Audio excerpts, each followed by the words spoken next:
welcome back. It's May 8th. We're in it. We're in the beginning of summer. Vacations will probably be starting to hit. Today is the 8th, which you probably don't remember what today is. It's EV. No, it's VE Day. Europe. Victory in Europe Day. See, there was this thing back a while ago called World War 11. We were in it, and yeah, we won it in Europe, and then we won in Japan. So today's Victory in Europe Day. There's your history lesson. Well, that's a good note, right? It always is, yeah. We wouldn't be, don't get me going. But do you know how this came up? All right, here's the first tangent. I was talking to someone, was I talking, you guys talking about the difference between xerography and copy press, right? Osei's copy press and Xerox's xerography. World War II, because they were neck and neck. Osei was doing, or I don't know, they were doing blueprints, but they were black using copy press. They were using ammonia, right? Okay, that's too technical. Could have been. I don't remember. Wasn't there. But Xerox was just starting their process, the 7 steps, and then World War II came in, stopped everything in Europe, but then Xerox just took off after the war because they had to rebuild and we poured on the gas. Very interesting. I didn't even know why that subject would come up in any conversation, but it did. That was very interesting. So anyway, it's May. Yeah, you want to welcome yes. Welcome the new guests. people. Go ahead, do some quick introductions, Art. Who do we got up here? I see Kevin Frey. Oh, we'll go over to Joe. Why don't you give a short intro? Joe Escamilla down in Southern California. Woo-hoo. I sold my dealership, Document Systems, to Xerox in 2022, retired, and then came back and started something all over again. Because the wife said I had to go do something, right? So I'm back at it. But now I got a granddaughter. Oh, sweet. 2 now. Oh, wow. So there's probably not much more time for me doing this black toner ink on your finger stuff, though. So well, that's great. Fantastic. And we'll switch it over to Felix real quick. Hey team, it's good to be here. I'm Felix Villanueva. My last name's hard enough for me to pronounce, so just Felix is fine. I'm with Field Management Consulting. I joined the Continuum a couple of weeks back. Excited to be a part of this whole group. Really excited about this new technology and what we're trying to accomplish. So it's good to meet all of you. I've also got a grandbaby on the way, about 3 weeks away now. So that'll be my 4th, though. So I got you beat by a couple, Joe. Wow. It's the greatest. Good to be. So usually what we do is we cover maybe the first 5 or 10 minutes on the latest things that we've heard press releases or comments. So Greg, you ready for me to start with those? I am ready for you. Yeah, hit it. Well, we got to see what's interesting and new. We'll cover the copier stuff first. Yeah. And I don't think there's going to be that much this week. If I can prompt you, I don't think there's much new on the Xerox front because we've been talking about Xerox a lot lately. That's the last show, the entire hour was covered on Xerox. POA got a name to CRN's MSP 500 list. Not a big deal. It seems that Kyocera's come out with some new A3 MFPs. I don't have all the model numbers yet, but basically I'll have to do some thinking on that. It seems like some of the information went out last week, but I didn't catch a lot of it. Anybody else here on Kyocera with new machines? I did not. Yeah, the Kyocera's got new machines. Okay. We've already had them. Well, we got one in real early. Was there anything with like production? No, nothing with production. But what's really nice about them is they have all sub assemblies in them. So literally all you do is you walk up, flip a switch lever, and pull the assembly out and put a new assembly in and walk away for support. Interesting. So do those sub assemblies in some of the enterprise locations, would it be a benefit to actually keep them on site in the customer's location? We're using them in our program, in the Empower program.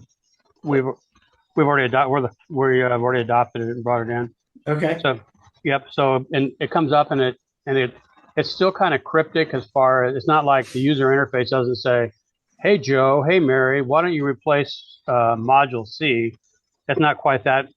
It's still a little bit more cryptic than that. but it does tell you what to do, and so we're just putting common language to copier tech talk for our programs, for the government and everybody else, for the DoD and everybody. Got it. Thanks. Hey, so the next piece of news is Greg, did you see the Konica Minolta appoints CEO for the managed IT division? Yeah, yeah. Well, he came from some. Oh, but the story wasn't it? He was from a Texas IT provider, and then went to a copier. I think Visual Edge. Maybe I could be wrong. One of those guys. And now he's over to Konica Minolta, right? Back and forth. Is that the guy? Yeah, I'm just Yeah. scrolling through it. Something Yeah. for that, Boy, that's gonna. and he's going to lead, I guess, all covered. Yeah. So does anybody besides myself that's been doing this for 100 years think it's completely normal that nobody in our industry knows what business they're in? It's completely normal that nobody knows what. Absolutely. Every single one of these companies is constrained by the print per page model. That's their revenue stream. But yet everything that they go do, which I'm not disagreeing with any of that part of it, does not work in conjunction with that strategy. There's no migration. It's just, we're going to go get this guy or this gal and this person, and now we're going to reinvent ourselves and be this. Okay.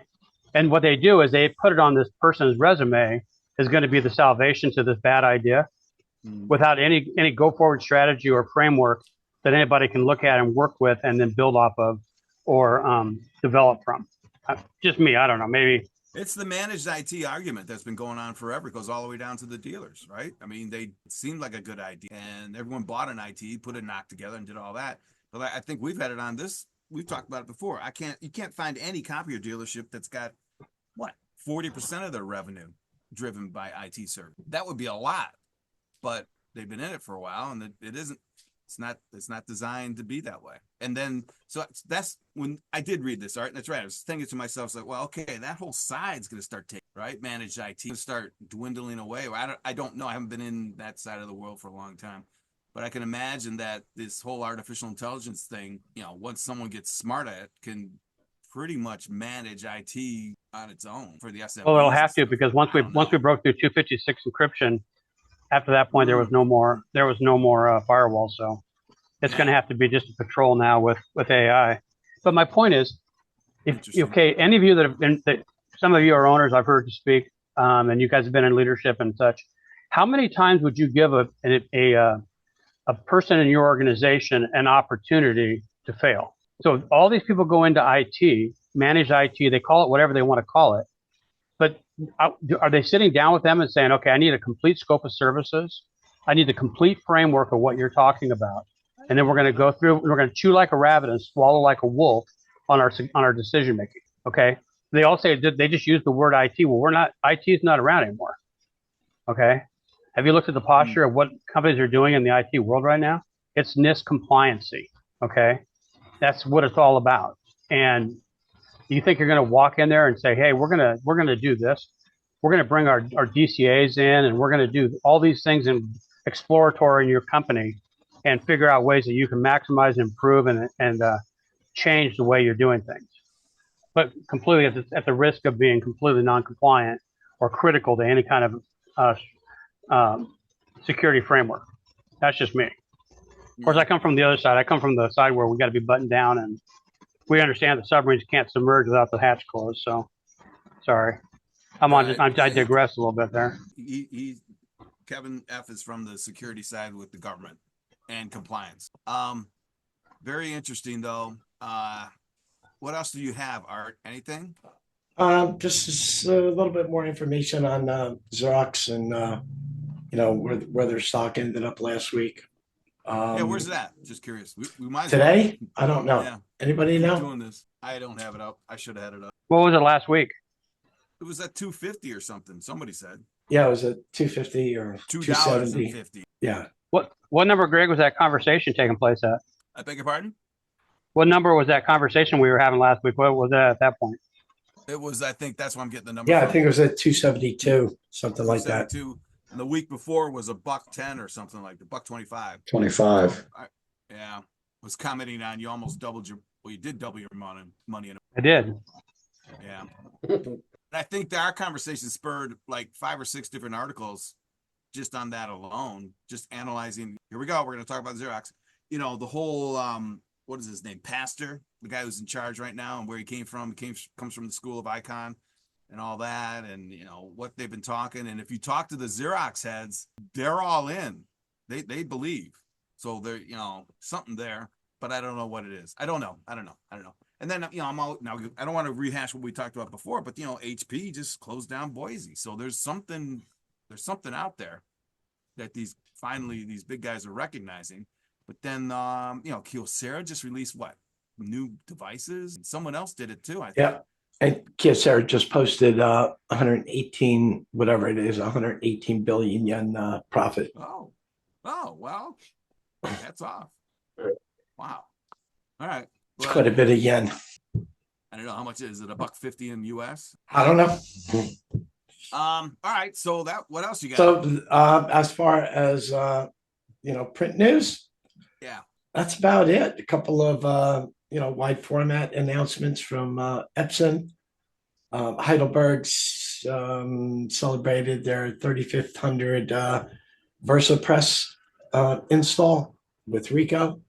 Wow. There was something interesting that, Greg, that I don't know if you picked up on it or if it was any big deal. It says here, Anthropic will let its managed agents dream. Yeah. Did you catch that? I did, and I caught the commentary about it more than the actual announcement. I don't know. Anthropic, right? If you got all right, let's step into AI. I mean, Anthropic is coming on strong. Looks like even OpenAI's used to be way ahead in the number of users, but Anthropic is closing that gap pretty quickly. They're all looking at doing an IPO here in the next 8 to 12 months. So a lot of this press, even the quote negative press, is press to get attention before the IPO. And it's so dynamic. I mean, I belong to a bunch of AI groups, and we talk every week about different things. But a bunch of these guys are a bunch of Claude heads, but they're programmed. So you know, real live Fortran, COBOL, whatever. They love Claude, and Claude's really gotten a good buy-in from programmers. What's happening though is that they're getting frustrated from, it's called usage. They're getting shut down because they're using too many tokens. And I've heard that more than once with what they're doing. Actually, this morning we had a meeting and there were, oh my gosh, that's right. I forgot about this. There were maybe 10 or 20 projects. We'll call them projects right now, but they're almost businesses that were built around Claude something. And one upgrade wiped them all out. So that's what we're kind of dealing with, right? Because these folks are building, they call it production applications that are built or wrapped around some sort of AI LLM. And as soon as that AI or LLM upgrades, what they were doing that was unique in the industry is now part of the AI or the LLM. So, I mean, we've seen this over and over and over, but it's happened. I mean, 10 companies that were online, 10 projects that were online that folks had dumped 40, 80 hours of time into developing and then woke up one day and now it takes them 15 seconds to tell the dang thing what you want. And seeing that a lot. So right. It's still too dynamic. I don't think it's ever going to change, to be honest with you. But go on. Did you check out the other press release about ChatGPT allowing ads? Well, yeah, they've been talking about that for a while. Well, they introduced it. Yeah. Yeah, that's that. I haven't seen one yet. But well, I've got this says if you have the pay version, you're not going to see the ads. Well, then, okay, hats off to them. You got to get a different revenue stream. Well, I've been hearing a lot. Yeah, go on. There goes Google. Oh, Google's been dead for months. Yeah, they're losing what, $10 billion a month right now. It's bad. It's been, I think we predicted this 12 months ago. No one does a Google search anymore. They just hit the LLM. Mm-hmm. And Google's search and retrieve model is the way we've all been operating. It doesn't matter if it's Google or a spreadsheet or a dashboard. Search and retrieve means I need something, and then what comes in, the answer doesn't come. A bunch of sources come for us to, it's like the Dewey Decimal System, right? You can go out and find the book, but then you got to read it to determine the answer. The LLMs just bypass that whole thing. So instead of asking for sources on how to fix my lawn, they'll tell me how to fix the lawnmower or the quantum computer in the same freaking hour. So the search and retrieve model is dying. And what's even hurting even more is the SEO side, right? Because the LLMs don't use SEO At all. at all.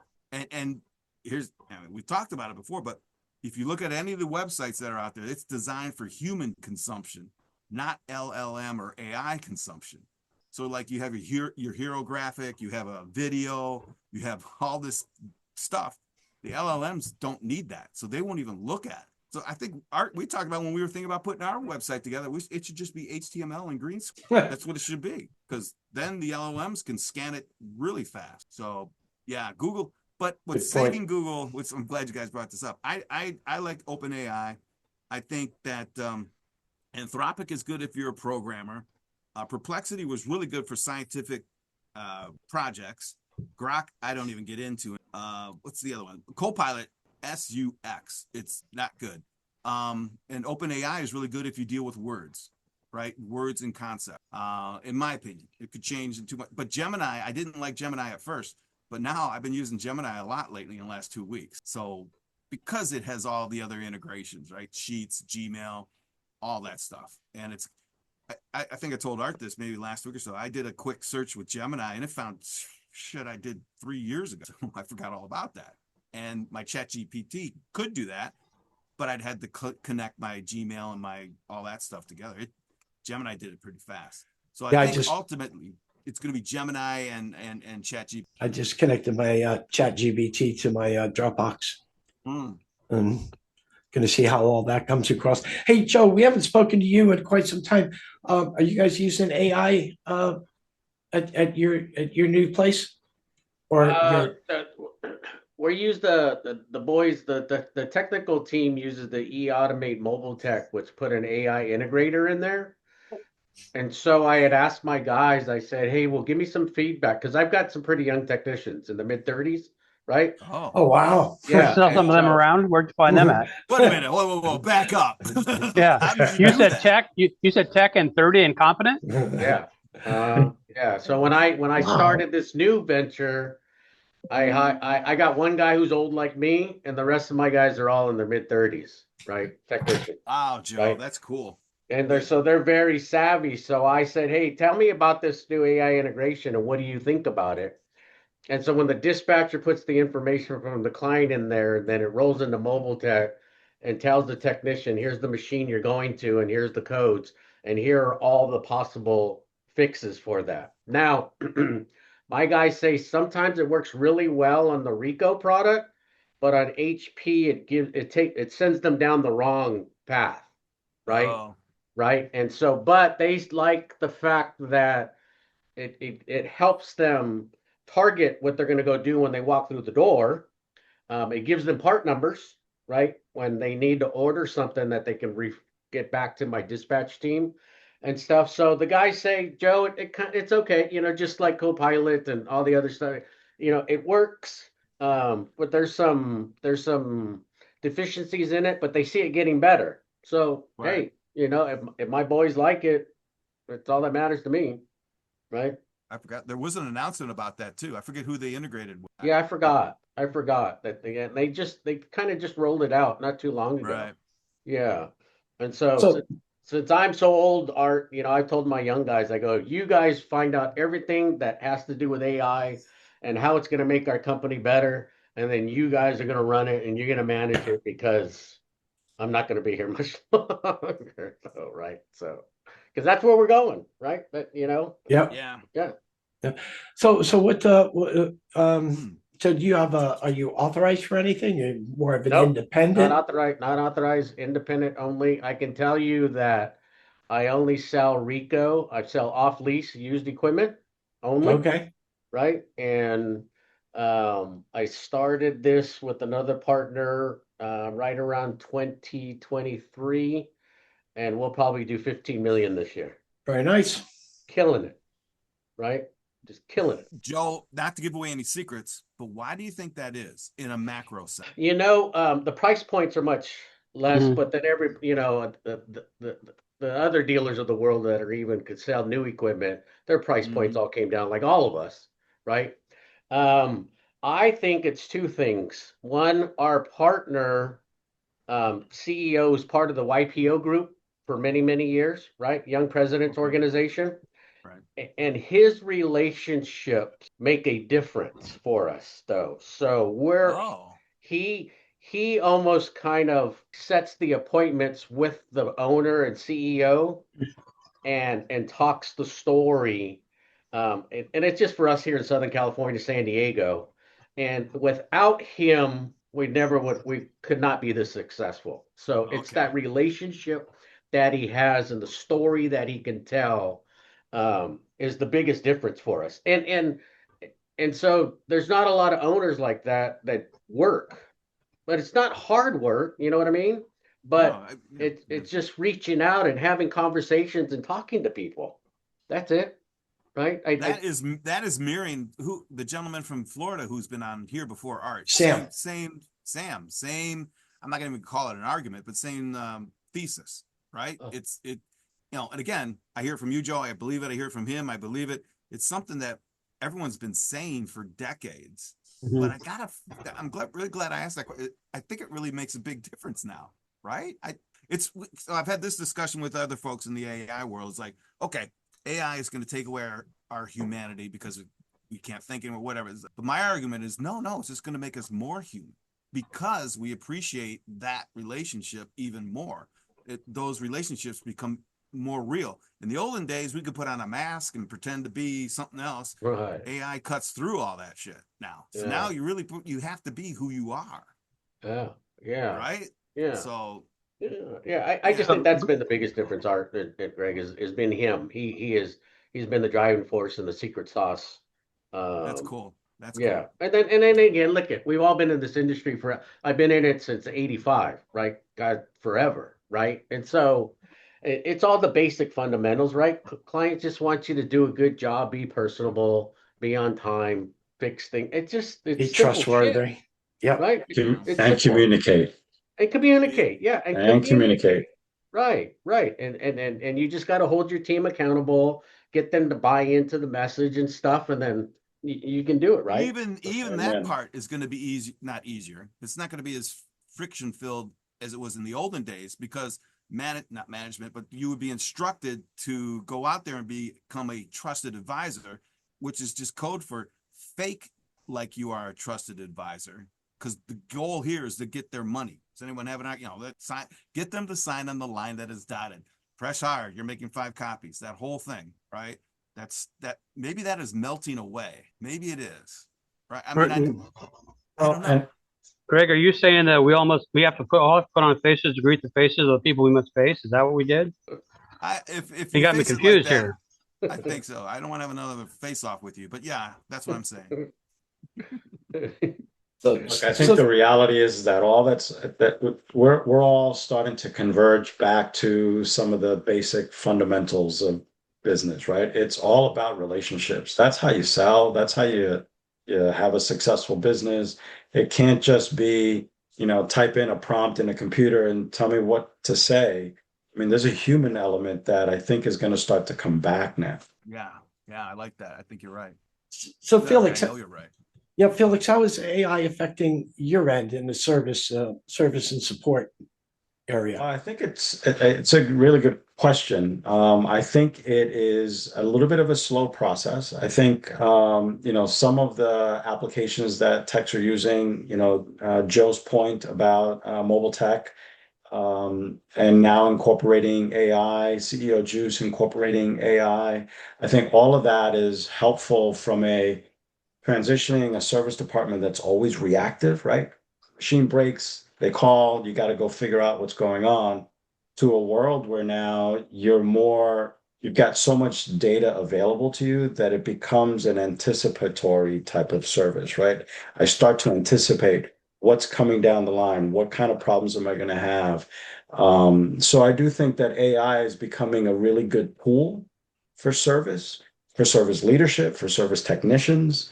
But I do think that the adoption is slow right now, but I think it's really just going to take off once people get more and more accustomed to it. I think just like everything else, I think back to the days where I got onto the internet by using a CD that I got in the mail from AOL that I used to put into my computer and then hear the handshake, and how that transitioned into we became very impatient because we couldn't wait for this whole handshake to happen anymore. And so that transformed the way we did business. And I think now we went from analog to digital. Now we're going to this new phase, which I think in the very beginning, we're all just kind of getting used to it on the server side. And then it's just going to have this explosion where I think we're really just going to do business totally differently. I heard But I think someone we're in still very early. Sorry. So interesting because years ago, Rico was toying around with Watson, which I guess is that first rendition of AI. But I never heard anything took off with Watson. But Watson was supposed to be that um, artificial intelligence that would predict when a drum would fail or when a fuser would fail or some other consumable part. But I guess that's still what we're waiting for, I guess. Is that correct? Yeah, because Canon was doing the very same thing when I was with Canon, a few years back. I mean, they were still talking about how equipment was going to be able to tell you when something's about to fail, how much time you've got before it fails completely, so that you could be again predictive and just be ahead of the game. But it really hasn't come to fruition just yet. No, it was they were predicting on statistics versus patterns. So, Right. I mean, it was just a really, really, really, really super smart spreadsheet. Yeah. And Watson was really good at playing chess, but I think you're right, Art. It was going to be, but it never did. It's more mechanical. And then what happened was the transfer, right? That's what happened. So I think you used the word predict. Yeah. So the transformers, that's what they do. They predict the next occurrence based on patterns that have been set in the past. So they make a prediction. It's perfect for serving. Perfect. Yeah. It's not a statistical. It's a real live, okay, pulling in not just usage, but all sorts of data points to set patterns and then to learn even when those patterns are off a little bit as it goes. So it will be a game changer. It will be. Yeah. I don't know where I agree. I think all the data that's so accessible now is really going to identify those patterns and that's why I think it becomes anticipatory instead of just reactive. You start recognizing trends. It's almost intuitive, right? And then what's even more interesting is once it digests all that historical data, it won't need that anymore. But it will need live 6 senses worth of data as it goes. And then you're into a whole nother world. I heard another guy, a big wheel, he goes, it's going to be the hockey stick. I think you said something like that. Once it catches, it's going to catch. Yeah. I mean, a lot of people have said that before about a lot. It might be. What's exciting about it is our little niche could be at the actual tip of the spear because everything we do and have done it all fits in well with what. And basically, we are at the forefront of technology with the office space. All of our copier dealers are. Always have been. I've been saying that. Yeah. So, Kevin Frey, how about you? Any AI in your service departments? We don't use AI for anything. Okay. AI never forgets, and we can't be, the government doesn't, you can't just go in and data mine information that way.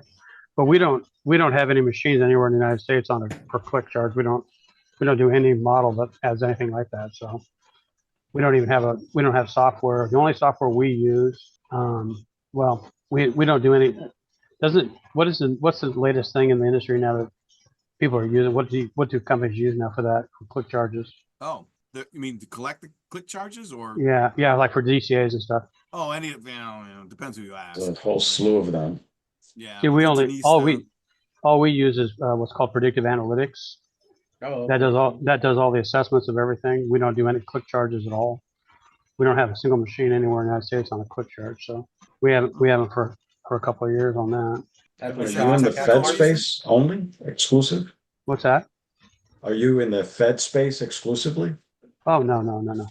We do about 20% of that, but we do mostly enterprise and stuff like that. But we don't do any click charges or anything. So none of our stuff is based on that.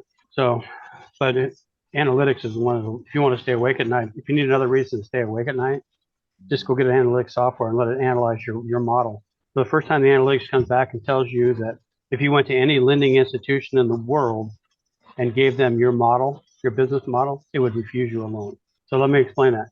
So you lease the machine, sell the machine, you create revenue, obviously, you profit, whatever. Then we sign a service contract, which ends up being a basically an insurance policy, right?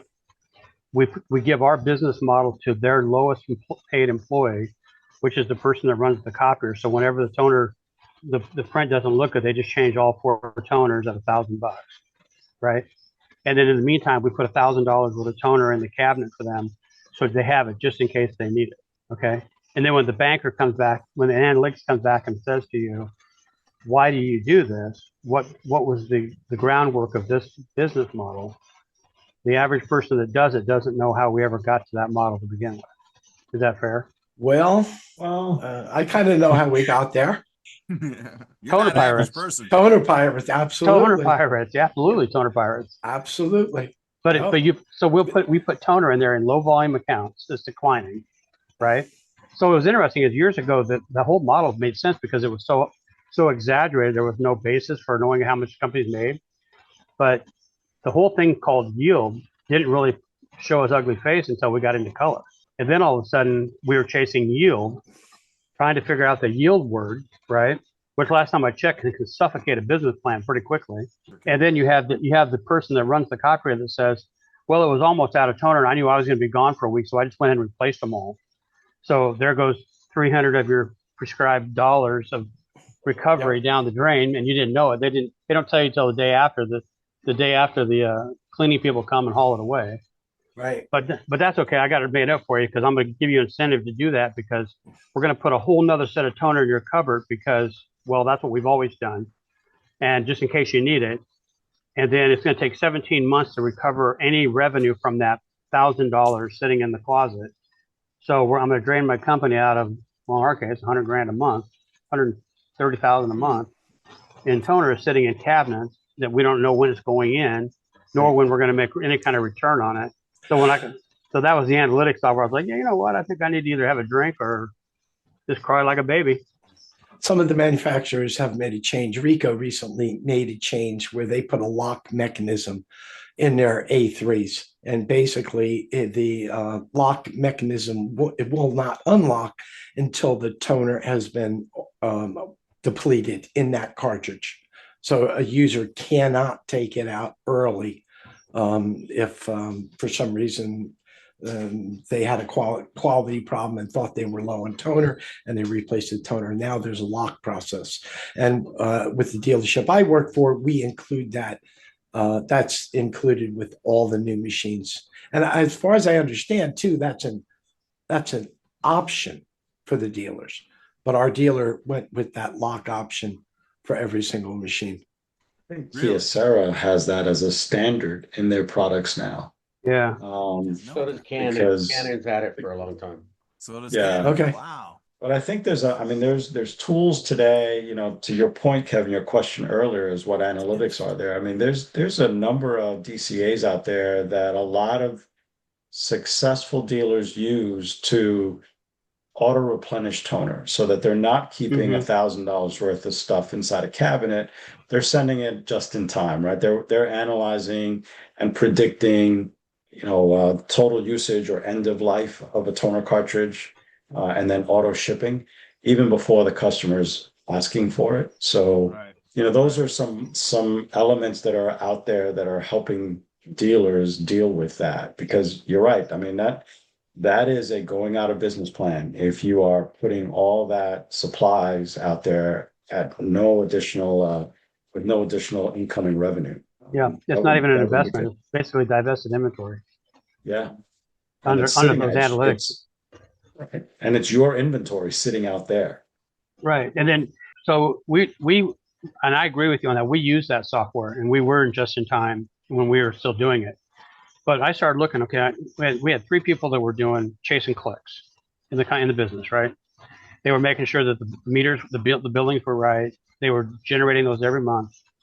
somebody would call up and say, well, we need a black. You look at the software says, no, you have a black. They say, no, we don't have a black. Okay. So now you're putting that employee in your company in a position that says, what are we going to do? Because regardless of who's right, they don't have a black. So there's no clicks being generated. Right. So we started weighing all that out. We said, okay, well, how much, let's put a dollar number to these occurrences or this whole model to see how that worked out. And it was really interesting because, companies are working on what, 25, 30% model now, we're like, yeah. So I'm not saying mine's a better way. I'm just saying those are the things why we didn't need it for the AI, because since we don't do any of that, we don't have that problem. Yeah, that's definitely an interesting approach. And if you can run that at the profit margins that you're hoping for your business, I mean, then it simplifies the process. The scary part is, can you keep the margins by shipping that toner and keeping it out there? And I think your original point is it's kind of it's a plan that no bank would accept to give you a loan. Well, this isn't my brilliance. This is like the software telling me that I wasn't brilliant. Yeah. That there needs to be some recollection being made in my brain about, and that was how I kind of got to it. But what it does also that's interesting is the one thing that it comes up and tells you, and it is that it can't predict human behavior. And so that's where in every account, you're at the mercy of your business model. Under that model is at the mercy of the end person that's implementing your business model. Do you agree? Yeah. So I'm thinking about HP and all the stuff they've done to protect their toner business, right? Everything from their subscription, the lockouts, you can't put other toner cartridges, they're protecting that as well. Lockout, common problem, and it's a human issue. But we changed 700 machines in 1 month in Gulf. We did them in Gulfs, just to try. And we ran 700 machines, ran 30 days to see if the new model, does it all blow up on us? Are we going to just hire 10 more people to answer complaint calls? What's going to happen with all? So we were running 53, 54%. I mean, we went the other way. We were going to make more money. And so we were like, okay, holding on with both hands, saying what's going to happen. Everything in my mind said, this is a way better model. It works. Let's see what happens. We never had one issue. No, we've never had one call it took us about, at that rate, it took us about 8 months to move everybody over to the new model. And I literally never had a person ever complain about it, not one. We just all sat there and went, wow. So we were prisoners of our own device, if you want to know the truth. We have it in our head that this structurally is the only way this industry can work. And that's why I was arguing, or not arguing, but I was making the point about Xerox last week. Stop thinking in the framework of what we know. Just because it doesn't look familiar doesn't mean it's not possible. And that's what I was talking about here. I was like, they're all like, you realize what we're talking about here? And I'm like, exactly. I'm the only one in the room that does. That's why I'm one speaking, okay? Because it looks familiar to me now. And as I look back now, to talk me ever into going back to where we were would be absolutely impossible. I'd laugh you out of the office. I'd be like, you're kidding, right? You're going to bring 35-year-old idea to me and say it fits today's framework? No, I don't. So anyway, but I wish we could use the AI for other things because, are you guys really talking about AI or LLMs? I mean, you guys are bouncing back and forth. No. It's LLMs. LLM, okay. Yeah. All right. I just was making sure because as a salesperson working with AI. Everyone's working with the LLM, calling it AI. Yeah. As a salesperson, I use it. I've got it on all day and I'll probably use it 20, 30 times every day. Just even today, I had to do a quick spreadsheet. Client called me. They had kept their wide format machine for 10 years. Their Epson was finally bit the bullet. And they said, okay, well, we need to get a replacement. They're a low volume user, not a high volume user, not a big wide format machine. But with the Canon devices, they offer 3 different models that could fit their usage. So Canon doesn't give you anything like that as a spreadsheet. So real quick, I just put all the data points into the LLM or ChatGPT, which I use, and within 15 minutes, I had an Excel spreadsheet that I could send to them that explained the difference between all three models and the pricing between all three models, along with the leasing price. It took me 15 minutes. Whereas before it would have taken you at least an hour or more. Hour, at least Oh, an God, hour. yeah. Yeah. An hour for a low amount of profit or a low revenue deal. But again, in sales over the years, I believe it's better to make $5 than no dollars. And I like revenue. I like action. I need action. I can't sit still. So if I got to turn 15 orders a month, I enjoy turning 15 orders a month more than I enjoy turning 3 orders a month. What are you saying? You're coin operated? Hey, Joe, Felix, you guys are newbies. I want to ask you guys a question. What's your position on charging for scans? I don't do it, but I just haven't pursued it, right? It's not like it's been a fight that I've been wanting to pursue right now. I've got other things, but I don't see why I couldn't do it. Yeah, and the organizations I've worked for in the past have never, I mean, they've thought about it, but they've never executed, never executed. And, today in my world, as a consultant and dealing with different dealers around the country, I have not run into a single dealer that's charging for scans. Not yet. You just found one. Yeah, remember the old Conica gal, Renelle Ingram? She did that, 20 years ago, I think, right? Yeah, actually, I had a conversation with her for probably about 10, 15, no, probably about that long ago. Yeah. Yeah, Renelle did that. She was one of the first that did that. Yeah, we do it. We do it. I believe it. Kevin, do you get any pushback at all? None. None? Zero. So Kevin, in New Jersey, there's Atlantic, which is a mega dealer that in New York City, but they have New Jersey branches. I've seen on their maintenance agreement that they'll include, for a small amount of money, something like 30,000 scans each year. And then they have a small overage on the scan. Is that something like you do? No, we go. So we Or put you it charge under per scan? we put it under services, and then depending on what. Well, I guess let me rephrase that. If they're a small single machine operation, small office type of thing, then that might be something that's based off of activity click for that. We never do it. We won't do a click for anything that has exposure or liability to it. But we will do it for that, because what happens with scanning is the dealers don't realize is customer calls up and they said, well, hey, we're doing this, and because your company's name is on the front of the machine and I know you won't charge me, we're going to call you first because IT sent us over to you, right? So we become the help desk, right? So we originally put it under services and said, okay, if you're a company that does 1,000 scans a month, it's going to be $25 a month.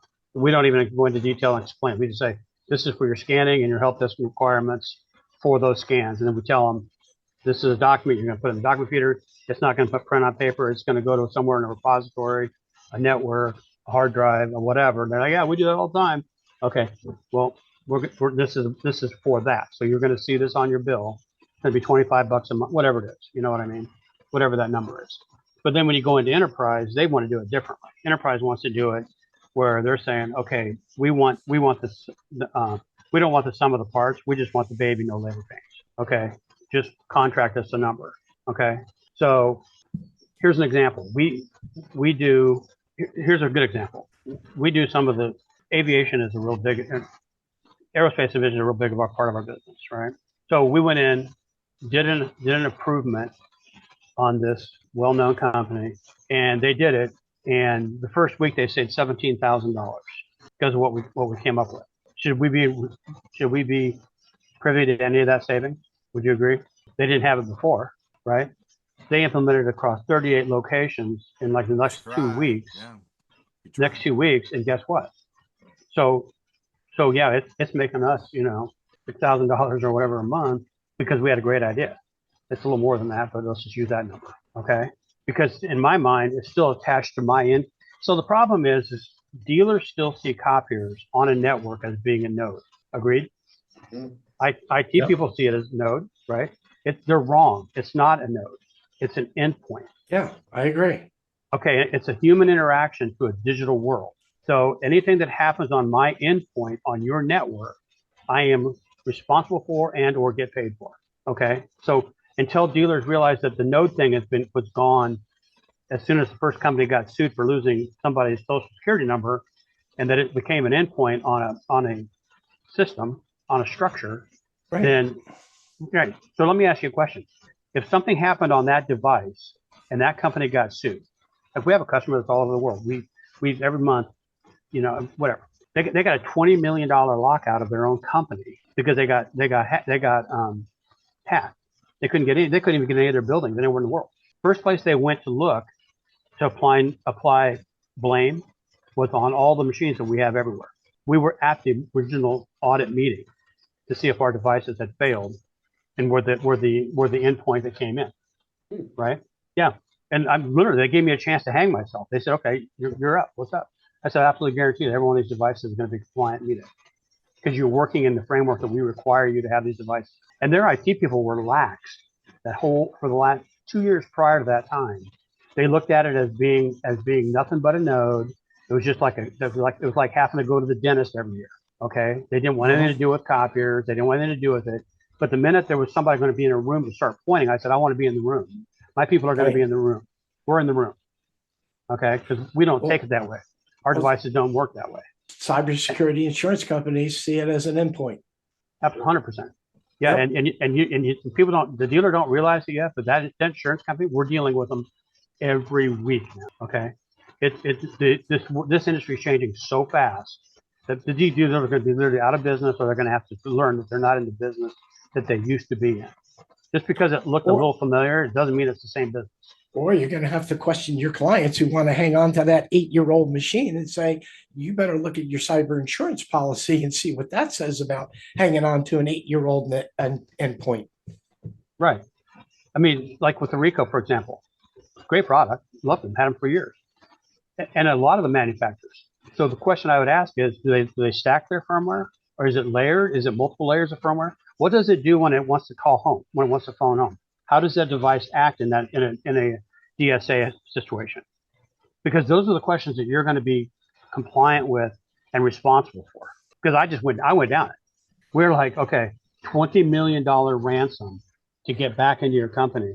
And the first place they're looking at with employees all over the world, and they're looking straight down at us and saying, this device failed. And we're like, no. We do it for DOD and everybody else, and guess what? We've never had a failure. Okay, so but that's why we want to start with our equipment first. We literally made auditors go through all of our devices first while we were there, so we could leave and go do something else while they spent the next months trying to figure out their problem. We didn't want to wait in line where they could build a case. We're like, nope, we're here right now. It's going to be us first. We're going to go do it first. Okay. Right. And guess what they do now? They pay they pay us every month for that. There you go. Yeah. I mean, they've literally, these customers, they were like the worst customer in the world. They would literally try to rub you for 2 nickels and see if they could get $1 out of it. Okay. And we would tell them, we're not afraid. We're not in a position where we need money. We're not afraid of the word no. It's easier to say than yes. Yeah. I sleep better with no. Okay. But the point is that now they say like, okay, you know what? I said, let us manage the endpoint and you manage your business. We're all good. We understand that world. So we tell them, if it's on this side of the wall, it's us. And if it's on that side of the wall, it's you. Real simple. And we'll explain that that demarcation point to you so you understand it clearly what that means. Okay. Right. Awesome. Boys, I gotta go. I gotta go. Joe, Appreciate it, Art. Joe, thank it's you. good seeing We're at you. long time. Nice Join talking us to you. again, Joe. All right, Joe, take care. nice meeting you, Bye. Joe. Later. Take care. So we're coming up on 5 o'clock, so we could either turn the show or I could ask one other question. So I Ask wrote the a blog. question. I wrote a blog this week about Xerox into Japanese copiers and left and right exit areas. Xerox was always a left exit area, and all the Japanese manufacturers opted for a right exit area. And I put it into AI, and I thought I had my own thoughts about why that took place. Why was Xerox the only one that went left and all the Japanese manufacturers went right? What did it say? Yeah. Well, I'll tell you, my initial thought, right, was Xerox went, we read from the left to right, right? Oh, That was my okay. initial thought. And the Yeah. Japanese, they read from right and down, I was gonna right? say. Right. So that was my initial thoughts. But AI came up with something different, and basically it was more about once Xerox got they got sued for, and they had to release their patent on xerography, and I think sometime in the 70s. Yeah. All the Japanese manufacturers had to enter, but most Xerox had most of the patents developed on pages coming out to the left. So all the Oh, in order to get around it, they had to develop pages going to the right. That probably makes sense. yeah. They're That's basically what it sneaky. came up with. All right. So I guess the part that I had where, okay, well, we read right to left was an old wives' tale, but it made sense to me. Actually, that makes sense to me too. Yeah. I would have thought that. But I They get it said, now when you say it like that. It's like, oh, okay. let's just steal it from you, then rather owe you. Let's suppose owe you. So a little bit of old copier trivia, I guess, for all of Copy us. lore. Boy, we've done two of those. We did the copy press versus the xerography, and then this one show. Yeah, one show, right? Pretty amazing. It's very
So everyone, thanks for tuning in. We'll see you next Friday. Please like, follow, and share.